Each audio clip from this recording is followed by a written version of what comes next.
All right, let's move on to our next topic, guys. Yeah. After a quick word from FanDuel, you can tackle all of your NFL action with FanDuel, America's #1 sportsbook. And right now, new customers can bet $5 and get $150 in bonus bets if that first $5 bet wins. The FanDuel Sportsbook app gives you everything you need to place live bets on the NFL all in one place. So when you get a hunch in the middle of the game, you can check out the latest stats, view live play-by-play, and so much more on the same page where you place your bets. Just visit FanDuel.com/UCSS to join today. You get started with $150 in bonus bets if that first $5 bet wins at FanDuel.com/UCSS. Earlier this week, Mary Kay Cabot, who covers the Cleveland Browns for the Cleveland Plain Dealer, reported that the Browns still want to evaluate Jed Wills more, and they need to see him healthy to get back on the field so they can make a final evaluation on whether or not Jed Wills is part of their long-term plans on the offensive line. G. Bush, is there any evaluation left to do on Jed Wills? Or at this point, do we know exactly who he is as a football player?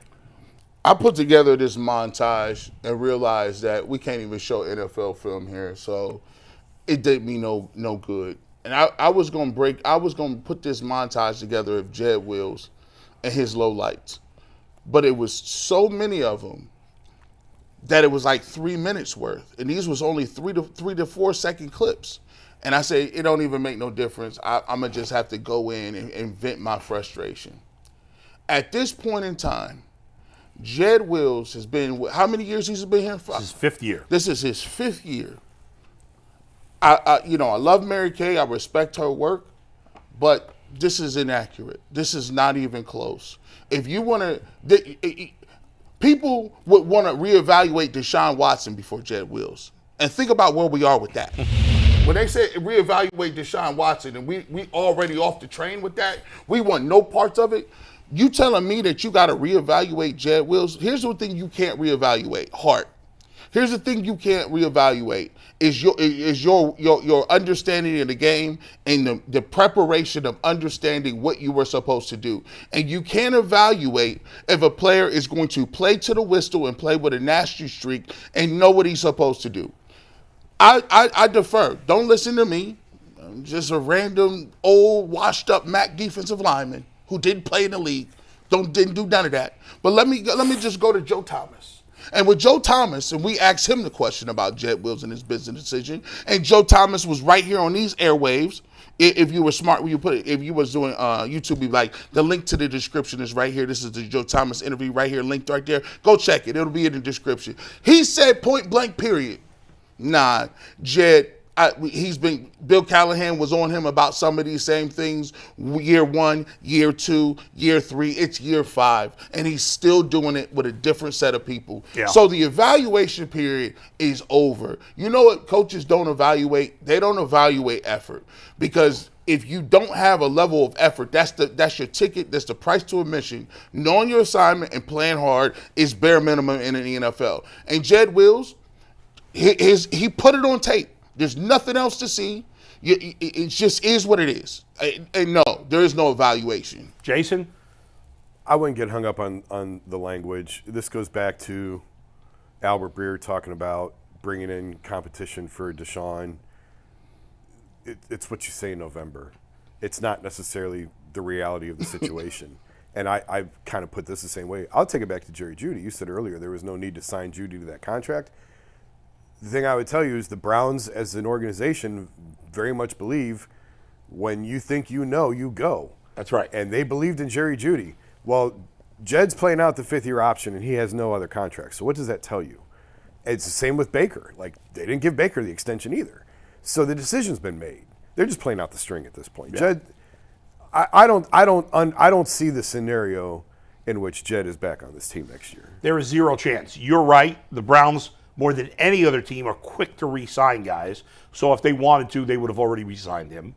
And something you brought up, Joe Thomas. Here's how you know. Joe never says anything bad about players on the Browns. Ever. And every other time we've had Joe Thomas on the show, he has defended Jed Wills. Mm-hmm. But when he lost Joe Thomas, what does it mean? It means he knows they're moving on. That's the reason he was critical. He knows that the Browns are moving on. This whole thing has been very strange with Jed. Like, this is not supposed to be a year-plus recovery. So yeah, either there's something structurally wrong with his knee, Yeah. or He's not trying. there's something about the work ethic there. Yeah. I don't know what the other alternative is. Or his relationship with the Browns is, whatever. See, like, you're not supposed to, arthroscopic knee surgery is not a year. No. Plus recovery. Jack Conklin tore everything up. Everything. All the CLs. He's got a bionic knee. And he's over there looking like he's He's back to normal. Yeah. So, And in fairness to the Browns, we killed him for the Conklin contract, and he's actually played well Loki this year. saved him. So to me, I just go back to it. When I saw him, when you see that clip of him and two guys are coming, that sounds crazy. That sounds stupid. Sorry, I apologize for that. Pause. When you see two defenders breaking into the backfield and Jed Wills does this and this, don't block one of them, and then stands and watch somebody get hit, And then does this. and then does this.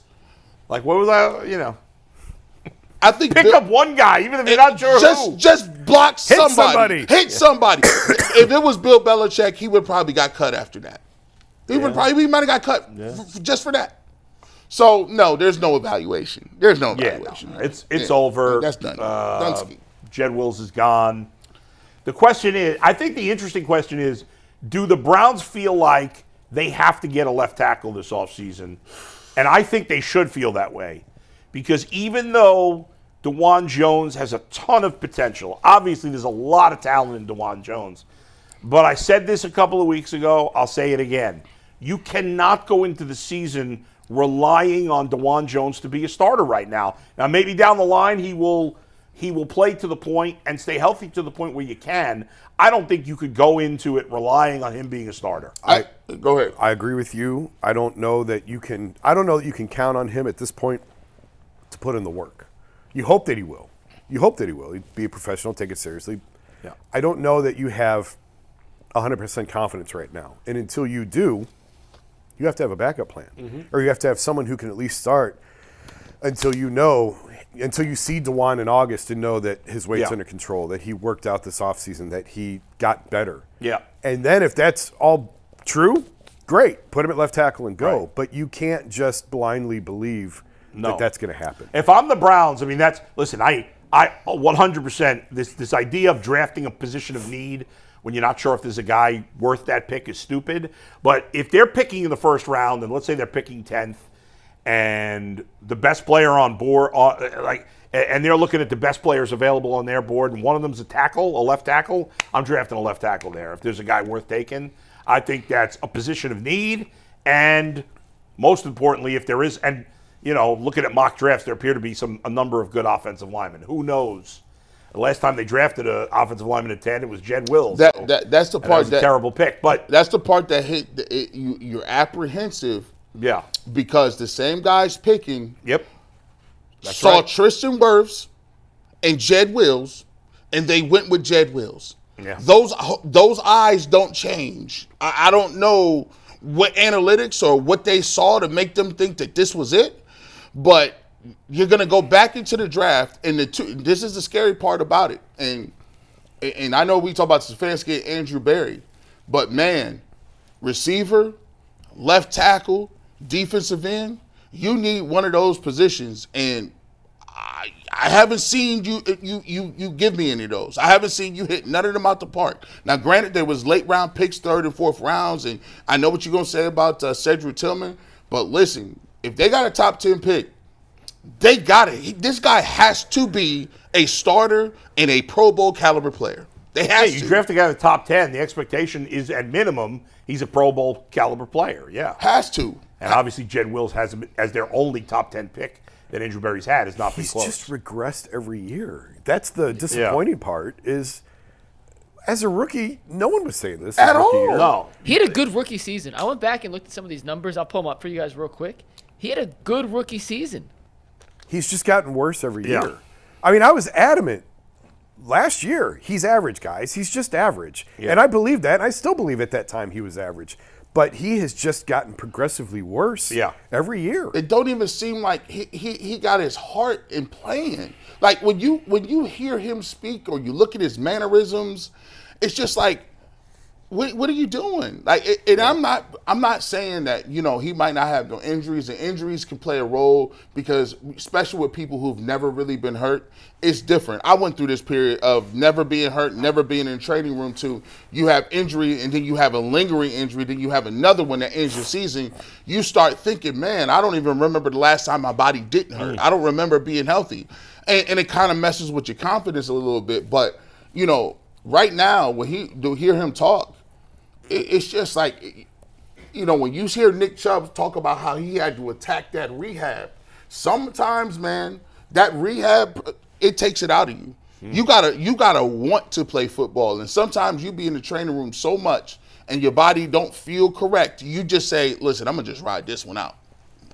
I got the numbers real quick. Go ahead. Yeah. So as a rookie back in 2020, Jed Wills' first season, he played 15 games. And in those 15 games, he allowed 18 total pressures and 4 sacks. On a 17-game pace, that's 20 pressures, 5 sacks. Last season, 2023, the last time he's played extended time. Remember, as a rookie, 15 games, 8 total pressures, 4 sacks. 2023, he played 8 games, allowed 29 pressures and 3 sacks. In a 17-game pace, that's 62 pressures and 7 sacks. From his rookie season, 17-game pace of 20 pressures, to his 4th season in the NFL, a 17-game pace of 62 pressures. It doesn't make any sense. And he had the best line coach in the league. Best one. Right. That's what Joe Yeah, Thomas said. if the best line coach in the league can't get him better, I don't know how another team would look at him and say, we can fix him. So this reminds me that 2 nights ago, I had a dream that I was the exact same weight I am now, but a foot taller. And that I was a starting offensive lineman in the NFL. This is crazy. And it is crazy because wild. I normally only have bad dreams. For whatever reason, I have bad dreams all the time. I don't know what the reason is. In recent years, I have bad dreams all the time. I wake up like I can't even go back to sleep. But this was like the best dream I've had in forever. And I was just like this huge, I was huge, but not fat. I was a monster. And I was killing people out there. And I woke up and I felt so good. It's like, yeah! And then I realized I'm 100 pounds. I'm the same weight, but I'm a foot shorter. You know, I was just thinking. 6'7". I'm not saying the Browns should do this, but Yeah. I'm like looking at how do you salvage Jed Wills' career? Would a team move him to guard? It's worth a try. I told you. He's a guard. He has never been a tackle, Jason. I said this is a guard all day and twice on Sunday. He's a right tackle at Alabama. Yes. Well, that was the first problem. They drafted him to play left tackle when he was a right tackle. But I'm just looking at him going, could you salvage his career? Could he salvage his career by moving to guard? He has a guard build. He has guard footwork. He has the guard. At least he was a mauler when he was on the right side of Alabama. Yeah, and there's less responsibility at guard, right? Like He's got help. If you made him a guard on a team that's a run-heavy team like Philly or Baltimore, I wonder if he'd become a decent player. I tried. I just never thought he had the skill set to be a left tackle. I mean, you talking about, like, usually I want my tackles, I want Lane Johnson. Give me a Joe Thomas. I want my guys long, athletic. Now, the guy that Trent Williams is the anomaly, right? Yeah. Like, because he's built like I think Trent Williams could play anything. Like, it'd be good. Yeah. But most likely, I want that length so you can get that punch where you can negate some of that speed. Jed Wills, to me, has always seemed like a guard. I always thought that was his natural position. But could he pull? Would he? I don't know that he could. He would be a pulling guard. He's not a bad athlete. But maybe here's the thing. One thing that's a problem with that, Jason, is if you give up in the middle and it's a straight line to the quarterback. Like, Ball be finding Jesus. He's the quarterback. Right. Like, Jed Wills is guard. you got the defensive tackle in your lap. Like, now. Let somebody else try to figure out if he can move to guard.